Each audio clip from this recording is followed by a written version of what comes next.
Hi, everybody. I'm Dieter. He's Jake. It's the Dieter and Hutch podcast, and we have entered our purest, most unadulterated form. We're in draft mode, ladies and gentlemen. Can we get a round of applause for draft mode? Yeah. Um, the spreadsheets have been built. The takes have been flying.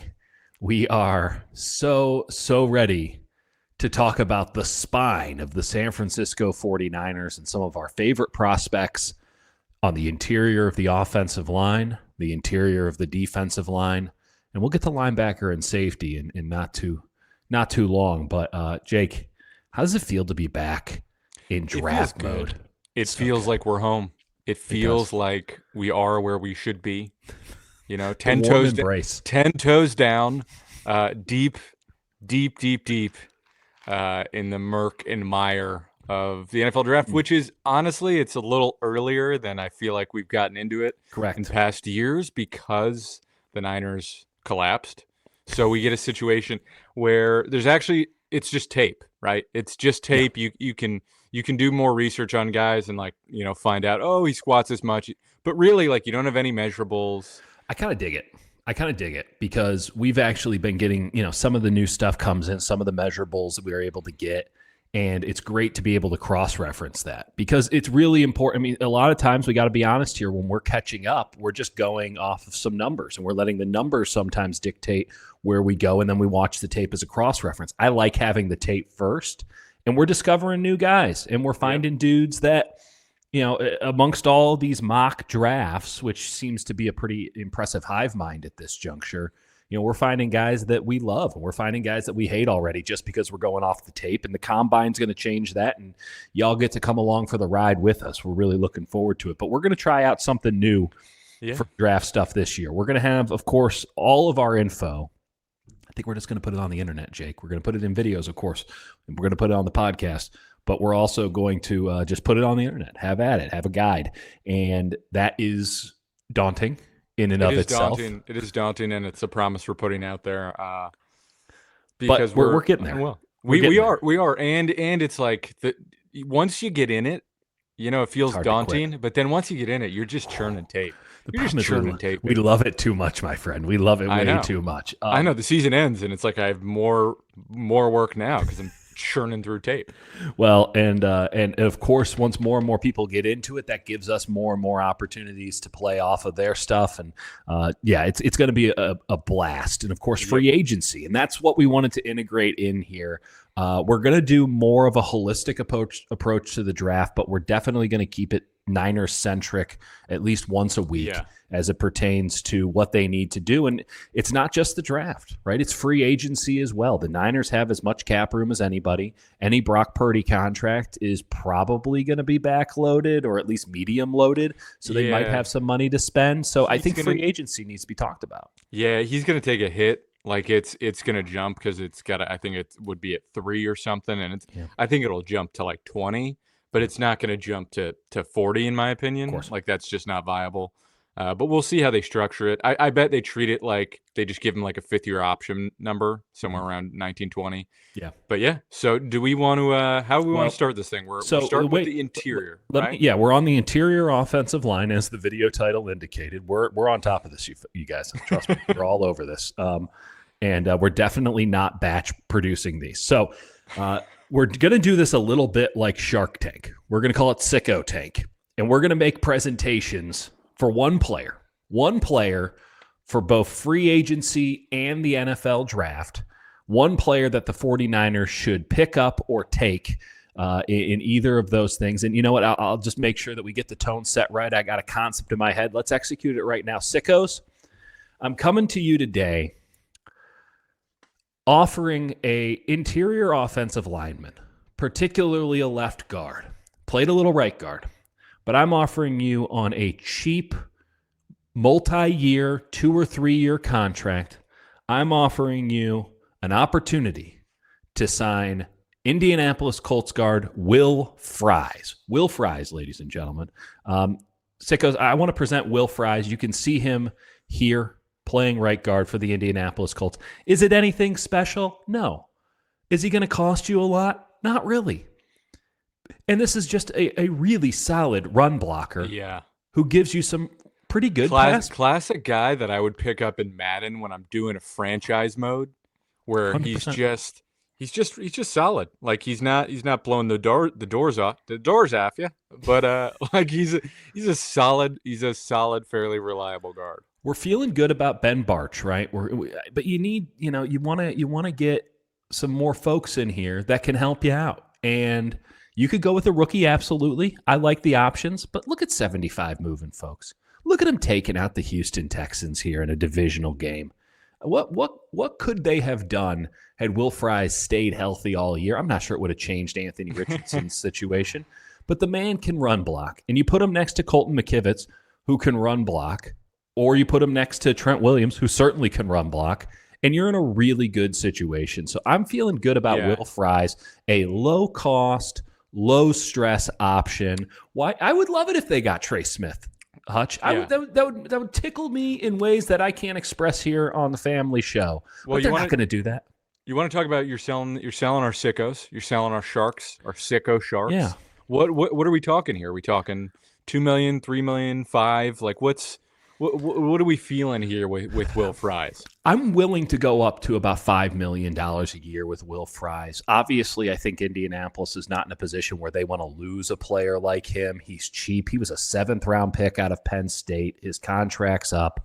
But, the Colts are also in just a weird spot. I'm not sure if Will Fries, who didn't get but 268 snaps last year because he got injured, I'm not sure if that's somebody that they want to commit long-term to, right? And give a solid amount. Maybe they want to move it out. Maybe I don't know who came in after. I wish I had that info. I'm not watching a lot of Colts film from this year, but I knew about Will Fries. The PFF grades are awesome. And you watch him and you go, this is solid. You're never going to talk about Will Fries again in a negative light if you sign him on your team. He's just going to give you solid play. And you know what? When you're dealing with a center position that needs an upgrade, unquestionably, you need 2 interior offensive line upgrades. You need to get a left guard and you need to get a center. You can pick one or the other on where you want to spend your money. I got to think that they want to do it at center. They've done it before. I think they should do it again. Yeah. But you also need to make sure that you're not shoving in another rookie because Dominic Cooney. Yeah. They've also been snake bitten. With the Western Richburg deal, and they had Alex Mack for a year. And then they did the thing where they paired Aaron Banks with him instead of just getting a center and Creed Humphrey. Right. Who could play, right? Play left guard and then move over, and that brings us to my guy. Yeah, same exact draft class as Aaron Banks and Creed Humphrey. Yep. I've talked about him ad nauseum. Drew Dahlman, and that's sell the Sickos. Sell the Sickos on Drew Dahlman. So Drew Dahlman, folks, he is in the 49ers mold. Let's be clear here. This is a guy who's 26, won't turn 27 until October. And he is a guy who his dad played center for the San Francisco 49ers, Bay Area kid, went to Stanford. Like, he was on the 49ers radar because they signed Mack and because they were looking for a guard. They kind of let it slip, and they drafted Ambry Thomas over him. Yeah, and Aaron Banks. There's plenty to criticize, but that's how they handled it. And now I think they want to see if they can bring him in. So this is our guy, Drew Dahlman here. Number 67 right in the middle. This is a great play. He's getting second level. He's basically blocking 2 guys in the run game here against the Pittsburgh Steelers. You're going to see it better from this other angle here. Right up, he's got a nose tackle looking square at him. I want to say that's Patrick Queen, number 6. And he's going to get hands on both guys. Bam. Going to get hands on both guys. Bam, nice block. And look, and it matters. It's a block that matters. How happy was the offensive line coach for the Falcons showing that film the next day? I mean, it's just outstanding. And this is him, granted, this is terrible from Milton Williams. It's pretty embarrassing from your That's a great sentence. Pretty embarrassing from Milton Williams. But look, it's just easy. It's a runway. It's not going to get easier than that for Algier. So that's what you're looking at from Drew Dahlman. And he's pretty great. He's pretty great in my view. This is him in the pass game, because that's the thing about Drew Dahlman is you got questions, right? Is he going to hold up in the pass game the same way in the run game? The answer is no. He's not nearly as good a pass blocker as he is a run blocker, but he's an elite run blocker, and he's getting better every single year. This is year 4. I think the 3rd year for him as a true starter. He missed some games with an ankle injury, but he really looked good in pass protection. And then I think while he's not got like an elite Creed Humphrey anchor, like he's also not going to cost 18 million like Creed Humphrey. It's probably going to be more like 13. The center market's a little weird where Humphrey's like 18 and the next guy's like 13 and a half. Right. So it's kind of a weird range, but this is him. You know, there's two guys coming, just handles it, smart on the stunt, really, really easy, simple stuff. And then the next one, you know, once again, there's a little twist coming, and he's going to handle it like a pro. He's just reliable and smart. And so I think when you worry about like pass protection, you worry about, can he get people organized? Can he hold up when there's complicated stuff? And you watch there, there's two guys, and he's set up to take both of them. Gives Charlie Warner enough time to come in and insert there. And that's what you get with Drew Dahlman. You get a cerebral center who's really, really, really good in the run game, can get out and do all the things the 49ers love, has the athletic measurables, and is smart enough, agile enough, quick enough with his hands to hold up in the pass game. Yeah, I love it. I mean, now when we're talking contract, you mentioned it's not going to be top of the market. You'd have to expect that Atlanta's going to want him back. So you're going to have to overbid a bit. Yep. What's the number? I think the range here is 12 to 15. I think if it gets to 15, the 49ers might be out. I think if it stays around 13, they could be in. And again, this is going to be a deal where there's going to be more on the back end. There's going to be void years, and he's a younger guy. So you want to say, all right, well, we can restructure this down the line. I just think, listen, there's a chance the price tag is too high for them, right? There's a chance they say, all right, it's not really worth it. But I will say he's a major clear upgrade over Jake Brendel, and he's a guy where Jake Brendel, you would post June 1 cut him or see if somebody wants to throw you a 7th, and then you save a few million that way. But I just think Dahlman is such a clear upgrade. He's a young player. He's athletic. He does what the 49ers like. It'll just depend on like what the bidding gets to. And if it gets over 14, 15, maybe the 49ers bow out, or maybe they're not in at all. I just think if there is one guy you could get who's out on the market, who's the right age, it's him. No question. And unquestionably a scheme fit, knowing where he's coming from in Atlanta. I mean, it's an upgrade. It's unquestionably an upgrade. The issue that I would have with this is how much of an upgrade over a healthy Jake Brendel is he? Is this enough to where this is where you allocate your funds? I think that there's a good case to be made for it. I think that they could do a whole lot worse. They have spent money in worse places, that is for sure. But if you have a healthy Jake Brendel, who was a Pro Bowl alternate not that long ago, is going and getting a Drew Dahlman worth the delta between the two of them. Well, that's where my alternative comes in. So my alternative, and then you'll finish up. Yeah. So my alternative here is a guy named Parker Brailsford. And from here the University of Washington? From the University of Alabama. He was on that elite offensive line for UW last year, along with Fautanu and Roger Rosengarten. Probably the best offensive line in the nation. Michigan was right up there. Those two were the clear two best and they clear were awesome. Most like pro style offensive lines. There wasn't an offensive line like that in college football this year from our early. No. At least it didn't seem like it on first glance. So Brailsford is a guy. We'll just watch here again. He's going to get out the run game. You'll see him. He's a center. He can move. And once he gets his hands on you, he's going to move you. That's just the reality of it. And so this is him. I think when you worry about Brailsford, we're talking about the same things that, if you're looking for a pass protector, all that. What do you worry about? You worry about like his anchor. But I think what I see with him is a really elite ability to reset his anchor. And he has quick hands, and he's really good at picking up stunts, late blitzers, loopers, things that are like really crucial for a center to be aware of. Mm-hmm. And so his cerebral ability is really, really high for me. So you're going to see a few different clips here. This is him at Bama, and he just looks really good. This is him at UW, and he's just picking up guys that are flying in from different directions at a really high level.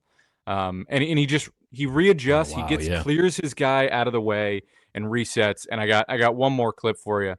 This is going to be him against Georgia. So this is no. But we're talking about a guy in Parker Brailsford who's probably at earliest going to go in the third round. I think he's going to test good, not top tier elite, but I think he'll test well. And so what you're talking about here is you're keeping Jake Brendel. You've got Matt Hennessy, who Drew Dahlman, by the way, beat out for the starting job a few years ago in Atlanta. Drake Nugent, and then in late third, fourth round, you pick up Brailsford, who's a guy that in a year is your starting center, or at the very least is a guy that you feel decent about. And I just think he is athletic. He can get out in space. He can move guys. His anchor is an elite. But the way he processes the game is something where they ask a lot of their centers, and I think that's something where you're like, all right, he can in a year or two get to that level where he's able to help set protections. He's able to identify things and take a lot off Brock's plate and get the offensive line organized in a way that they weren't this year. You give him the full Carson Palmer year, right? The way that you would probably want to handle a quarterback, where you give them a lot of time to learn the system and understand the terminology and get their bearings under them. You do the same for a center. You could have also done it for Drake Nugent. I mean, how does he stack up with the Nuge? I think he has a better anchor than Nugent. I saw Nugent get pushed. I remember in camp. I think he got pushed around quite a bit. Mm-hmm. But I think it would be a reasonable competition. I think the fact that Niners didn't really play Nugent, maybe that's a strategic move and just fully redshirt him so no one gets any tape on him. Right. We'll see. And maybe they feel good about Hennessy and they just go in with Brendel and Hennessy and Nugent. I just think, I don't know, if you can get a guy in like the fourth round, if you're not going to take a big swing at it, a guy who's really cerebral, who you're like has the athletic traits to be able to be your starting center for a long time in a year. And it's like, listen, he played at Alabama, he played at UW. These are big programs that ask a lot of their centers and their offensive linemen. I think he'd be a quick study. But yeah, it's a fair question. If they're higher on Nugent, maybe they eschew that. There's no indication that they're as high on Nugent as we are. So I think that has to be noted. It wouldn't shock me at all, but it is something that needs to be brought up because, again, as you noted, they already have 2 veteran centers on the roster, a prospect center. Do they want to go back to the well? I don't think they do. You and I both agree that they should.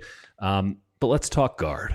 And let's talk this big, beautiful man that you found for us, Dieter. Let's talk about a Missouri Tiger, a true son through and through. His name is Arman Moe. And this guy is about to take over the NFL draft process. He played right tackle at Mizzou. Okay, 18 starts at right tackle over the last 2 years. He's a junior. A little bit of a surprise that he came out for us Tigers fans. But he absolutely should come out because this is one of the rare prospects that gives teams both upside and flexibility immediately. You might be asking, Dieter, why are you trying to sell me here on a guy who played right tackle for Missouri? As I've said, I think you were on this before anybody else, the most underrated player, perhaps the breakout player of the 49ers this past year was Colton McKivitz, their right tackle. He was, and I would say at this point, inarguably, the best offensive lineman on the team. Not a high bar. I would say you could argue him and Pooney. I mean, people will argue Pooney. I think that McKivitz had a much better year than Pooney. I think McKivitz was all around more reliable, and I agree with you. I'm just saying. No, it's not inarguable. So the right tackle is a position that's covered. You don't have to worry about it. Now, left tackle is a position that is in question. And it's not because Trent Williams is washed or anything. It's just you don't know what you're getting from Trent Williams moving forward. So Arman Moe gives you the possibility of having your future left tackle. He was playing right at Mizzou. That do not read into that too much. It was just a matter of seniority at this point. But when you are talking about this guy, he is, as you saw in the highlights, stubby. He's got a big ass. There's no simple way to put it. You look at him and you say, that's a guard. And then you look at his arms and you say, that's a tackle. And I look at him and I say, that's a guy who played outside zone at the college level at tackle. And you could do it much like Dominic Pooney, where you just slide him inside. And if he never moves from guard, you're fine. Now, might you argue that that's way too early to draft a guard? Perhaps. But not for this. I really don't think for this guy. So to me, I think what's the number one thing in the run game that matters? displacement. To me, that's the number one thing that allows for explosive plays. Obviously, everybody hitting their blocks, but in terms of like an offensive line creating holes, it's displacing people. It's pushing, a 3-tech out of the way and then getting to the second level. And then you have a hole and you got a 13-yard gain, through the A gap. So like, or the B gap, whatever. But like that's, to me. It's power and speed when you're running this scheme, okay? And he's doing it at tackle. He's 320 pounds, okay? So, and the way that he's built, that's all in the lower body. He's got anchor. He's got more anchor than he knows what to do with. He is powerful. I'm watching, I'll just put it up right now. Nick Skowron is going to go in the, I'll get it eventually. He's going to go pretty early, probably first round in the NFL draft. Here he is, number 11. That's a great position to get a sack, huh? Right there.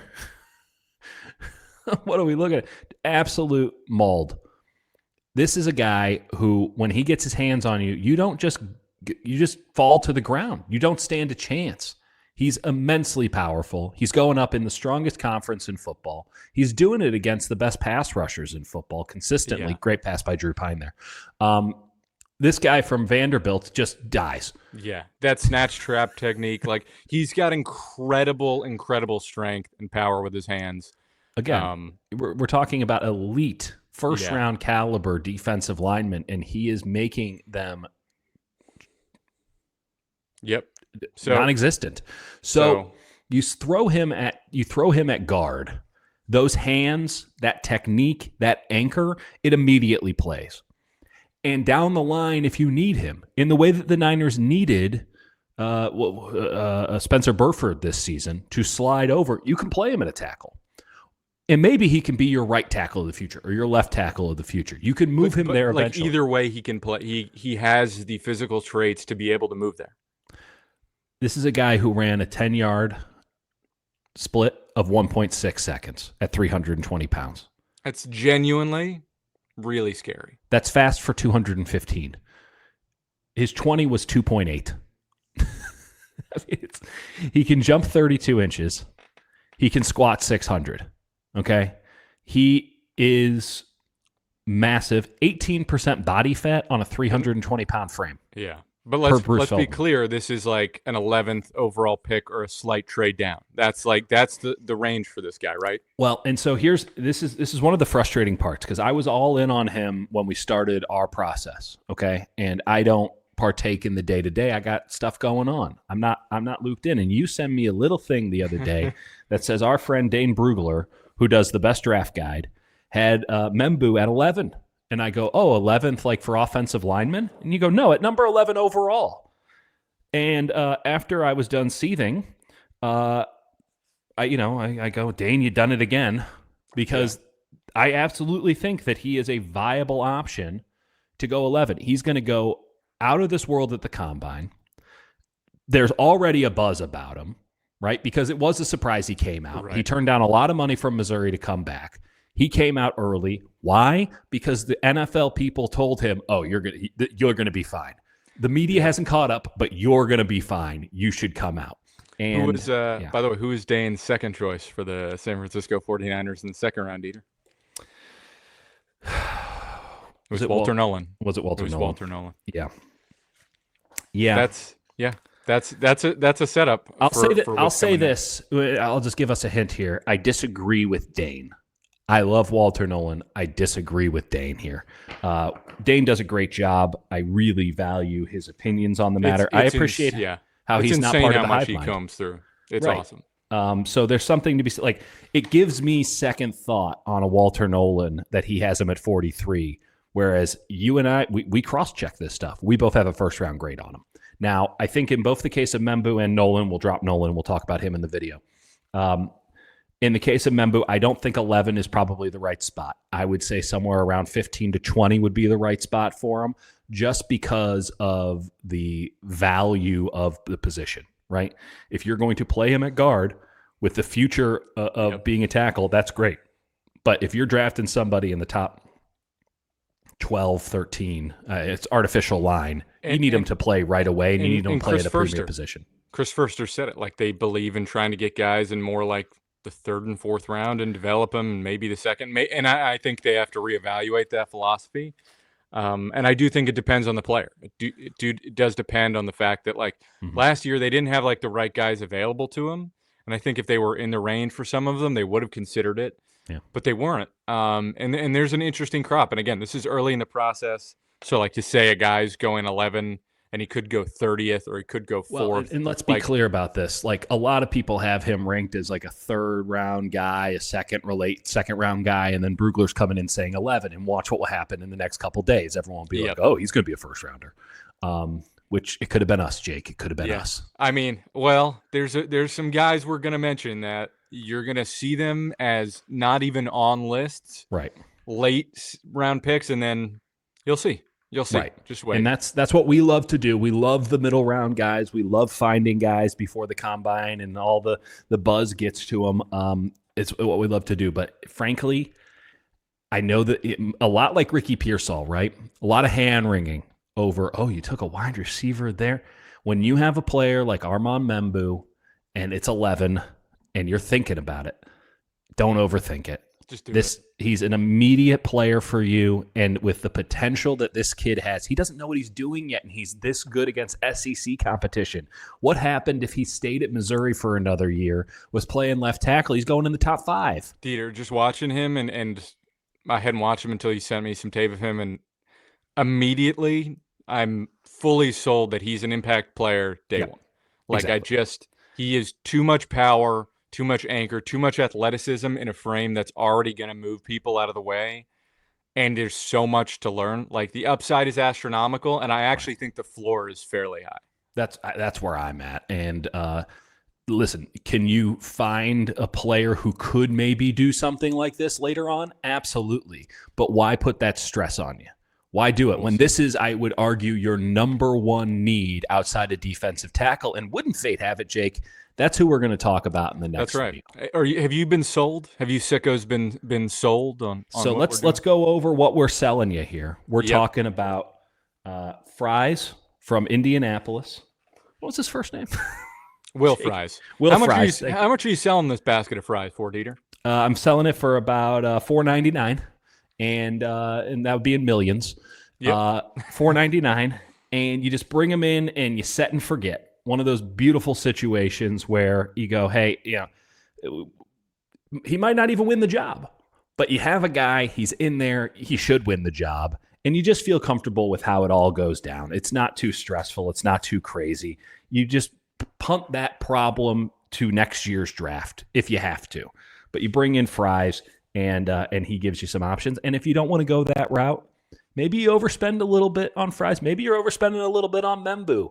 But it's a set and forget, right? And not only that, you get the possibility of having your Trent Williams replacement in-house, and you can play him at guard until then because he's that kind of a player. Not a lot of dudes that you can say that about, if there are any other dudes in this draft that you can say that about. So to have the opportunity to take one, I don't care if it's 11, I don't care if it's 20, I don't care if it's 5. You have to seriously consider it. So I'm selling Membu, I'm selling Fries, and you're selling? Selling Drew Dahlman. For the not cheap price of about $14 plus tax. There we go. Maybe $13. Depends. You know how the tax works here, California. I mean, I guess he knows. He's a California kid. Oh, he knows. Area kid. He knows, and maybe that nostalgia will get to him. But you're getting a young center who will be your starting center and elevate your offense for the next 3 years, 4 years, 5 years. Depends. Like, he's got a lot in the tank. He's definitely giving you one. He's athletic. He's at least giving you one, and he's a clear upgrade over what you have. And maybe you don't value that as much as I do, but that's what I'm selling you. Either you're sold on him or you're not. And then I'm also selling you a guy named Parker Brailsford, intelligent, athletic kid. He's not the biggest anchor, but that's why he's not a first, a second, maybe even a third-round pick. He might be your fourth-round pick, where you stick him behind. It's a much cheaper investment.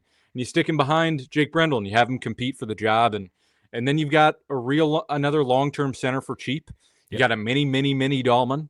And that's what you got going forward. So again, what we're selling here is I'm selling you cheap a low-cost free agency option and a high-cost draft option. Jake giving you the high-cost free agency option and the low-cost draft option. I love it when a plan comes together. A little bit of that.